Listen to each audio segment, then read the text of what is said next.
Em nome do Pai, e do Filho, e do Espírito Santo. Amém. Amados irmãos e irmãs, diletos ouvintes que nos escuta através de nosso canal, o Evangelho de hoje traz vários elementos que fazem parte de nossa fé.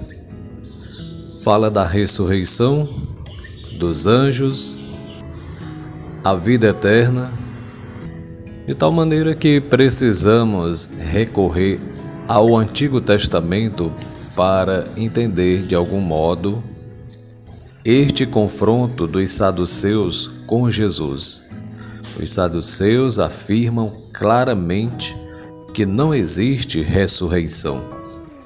Era um grupo de partido político de Jerusalém, homens ricos da classe dominante, que tomavam como base a Torá, os 5 primeiros livros da Bíblia que nós conhecemos, mas não levavam em consideração os profetas. E a partir de uma pergunta eles querem colocar Jesus numa cilada a respeito da lei do levirato. Levir significa cunhado, ou seja, o cunhado poderia assumir a viúva casando-se com ela e o herdeiro, que seria seu filho, receberia o nome do pai biológico, que era um modo de perpetuar o nome do irmão falecido. E na verdade os saduceus estavam ridicularizando a fé na ressurreição. Eram materialistas.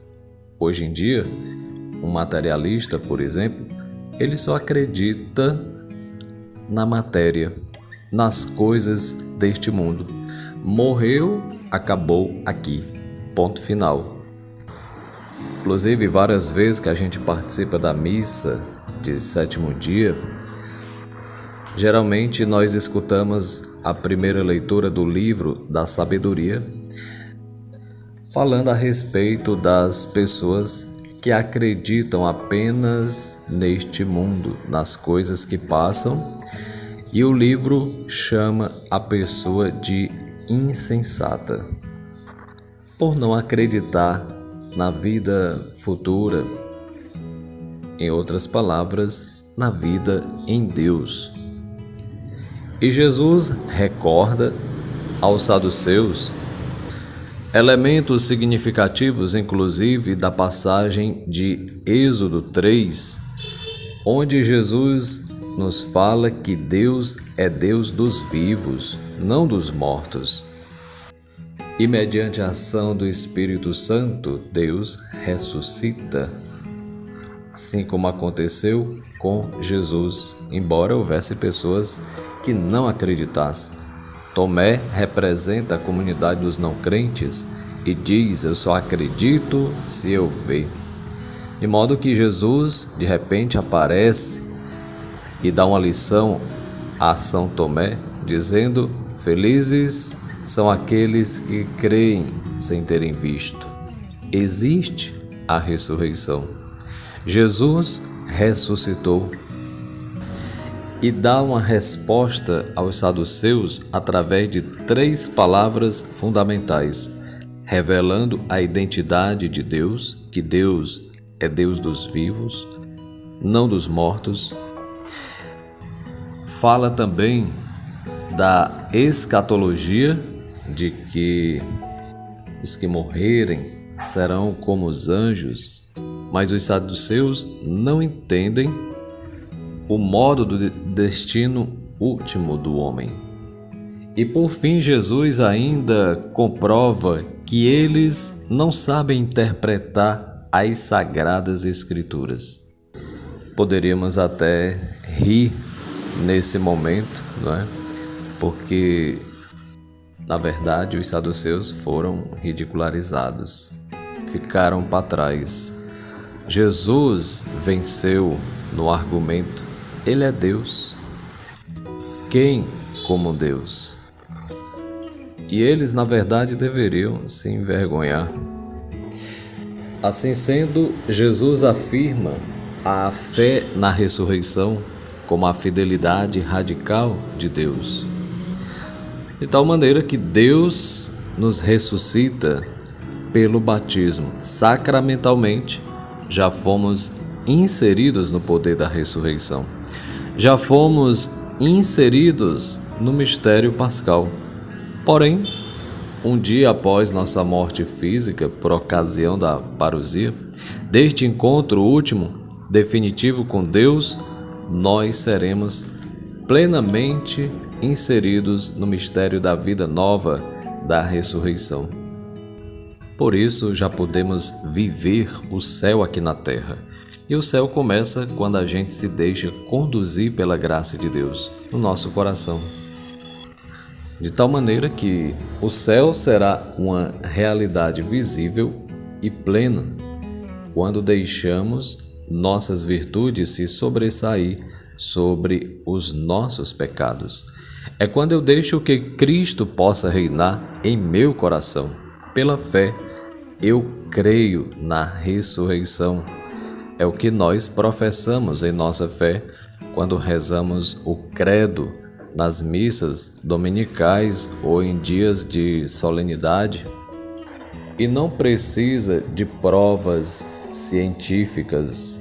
A própria Igreja nos ensina através do Catecismo da Igreja Católica, explicando como acontecerá isso. Não dá para entender a partir de nossa imaginação, nosso entendimento, mas pela fé nós acreditamos, cremos, damos o nosso consentimento, que assim seja, e ponto final. Acredite ou não, quem não crê não será salvo, diz Jesus. Aquele que não comer do meu corpo e sangue não terá a vida eterna. Nós precisamos participar com Cristo, mediante a fé aderir à pessoa de nosso Senhor Jesus Cristo, porque um dia iremos morrer, não sabemos o dia e nem a hora. No entanto, isto é uma certeza, cedo ou tarde, nós iremos para o encontro definitivo com Deus. Ou não, porque após a morte, quem vai viver para sempre com Cristo ressuscitado são os justos, de tal modo que os nossos corpos mortais, como é citado em Romanos 8:11, readquirirão vida. E isto é um elemento essencial da fé cristã, a ressurreição.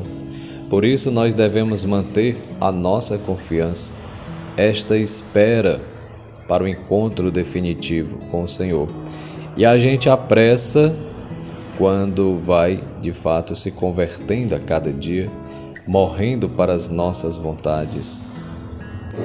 Pois, como nos ensina São Paulo na primeira carta aos Coríntios, capítulo 15, versículo 12 a 14 e o versículo 20, São Paulo nos diz: como podem alguns dentre vós dizer que não há ressurreição dos mortos?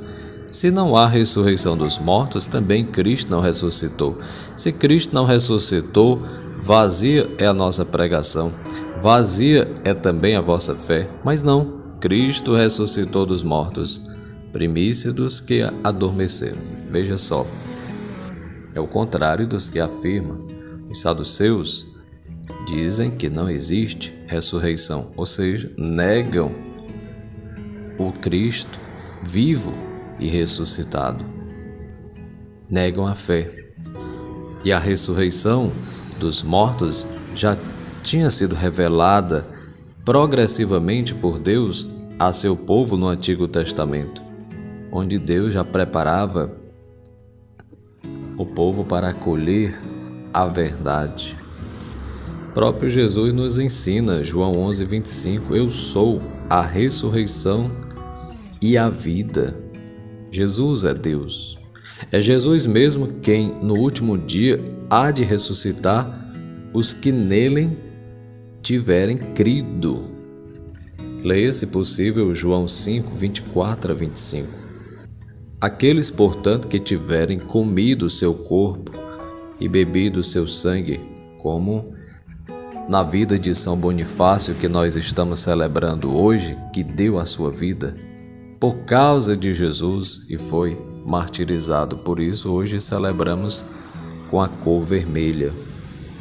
E Jesus também fala da ressurreição quando cita o sinal de Jonas, Mateus 12, 39, sinal do templo, João 2, 19 a 22, quando anuncia sua ressurreição que ocorrerá no terceiro dia depois de ser entregue à morte, Marcos capítulo 10, versículo 34, de tal maneira que a esperança cristã na ressurreição está toda marcada pelos encontros com Cristo ressuscitado.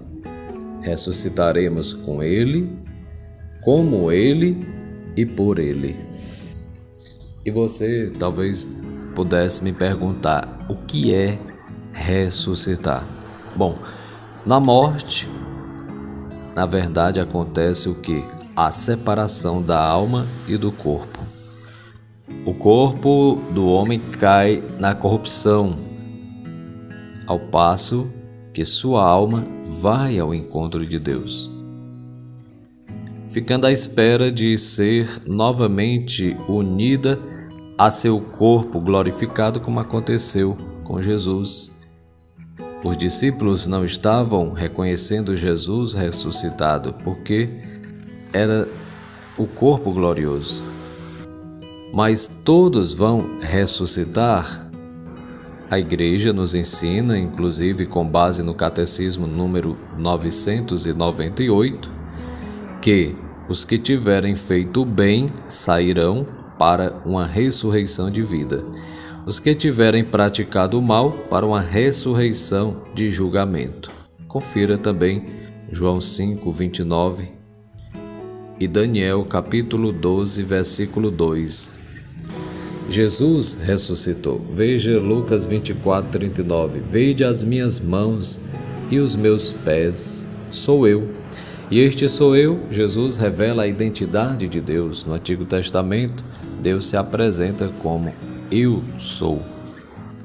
Quando Moisés questiona o próprio Deus e pede um nome para dizer ao povo quem ele é, e o próprio Deus fala, eu sou.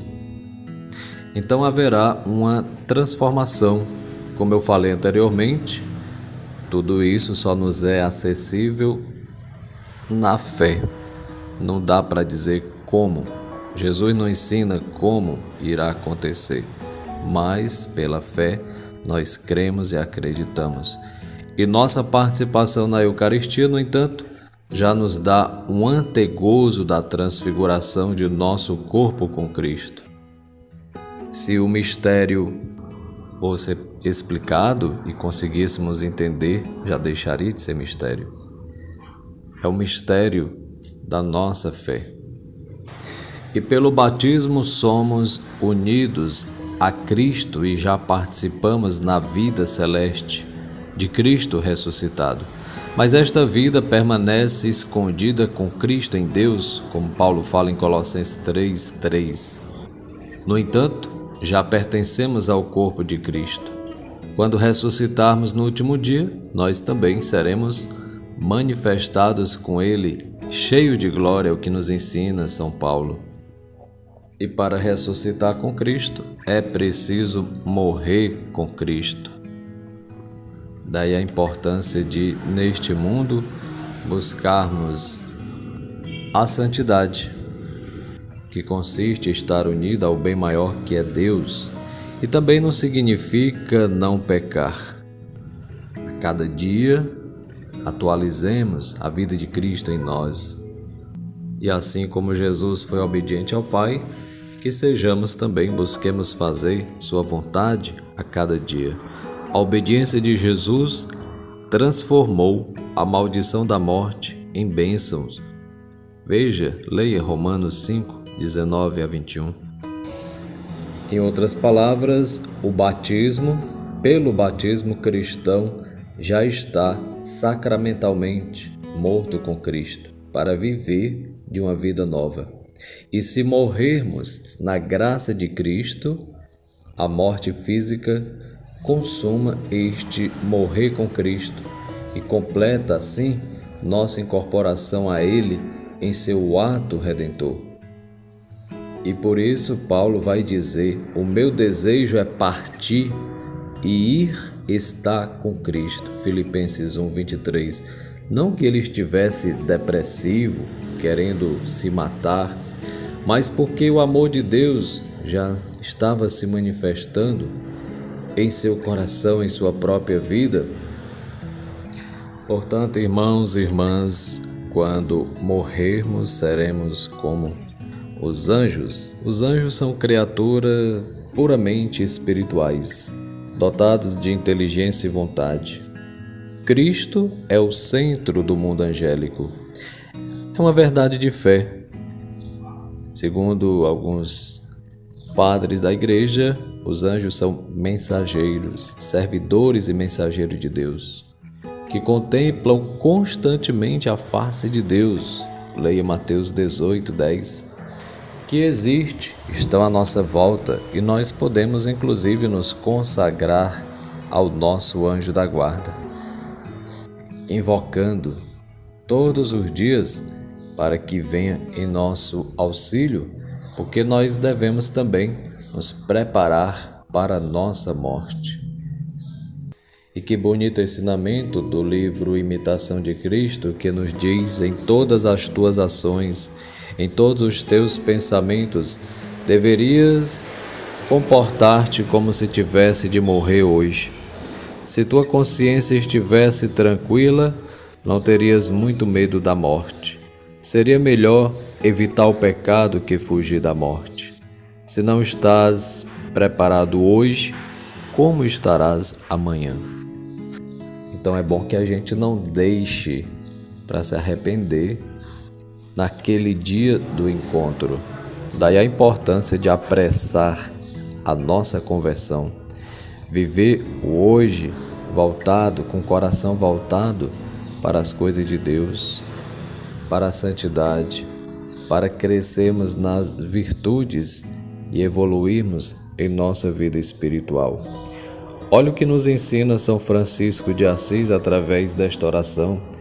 Ele louva e diz: louvado sejais, meu Senhor, por nossa irmã, a morte corporal, da qual homem algum pode escapar. Ai dos que morrerem em pecado mortal. Felizes aqueles que ela encontrar conforme a vossa santíssima vontade, pois a segunda morte não lhes fará mal. Veja que ensinamento profundo São Francisco nos ensinando: ai dos que morrerem em pecado mortal. E o que significa morrer em pecado mortal, Padre? Morrer em pecado mortal sem ter se arrependido dele e sem acolher o amor misericordioso de Deus significa ficar separado do Todo-Poderoso para sempre, por nossa própria opção livre. E é este estado de autoexclusão definitiva da comunhão com Deus e com os bem-aventurados que se designa com a palavra inferno.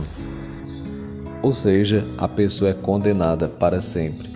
Não é Deus que condena, porque Ele veio para salvar. Como eu disse anteriormente, é o Deus dos vivos.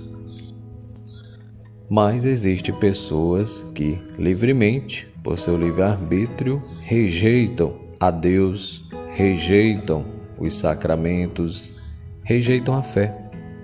Quantas pessoas, por exemplo, hoje do Evangelho fala a respeito do matrimônio?